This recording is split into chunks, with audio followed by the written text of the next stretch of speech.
started asking these questions as to, do you remember the clothes you wore when you experienced violence? And regardless of where in the country I was, or regardless of where in the world I was, women would remember.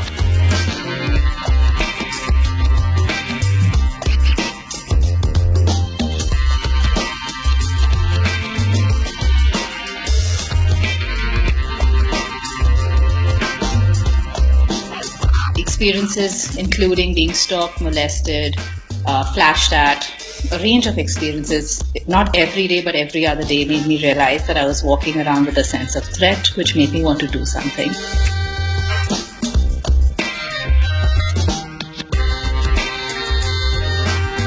I realized that early on that women would often refer to the clothes they wore. It was about that red skirt that would feature in the conversation, or that school uniform.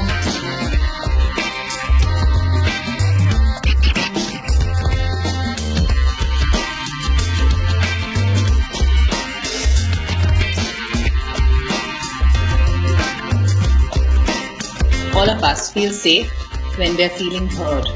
All of us feel safe when we're not being judged. All of us feel safe when we don't have to defend ourselves. Women in India and across the world, we're done defending.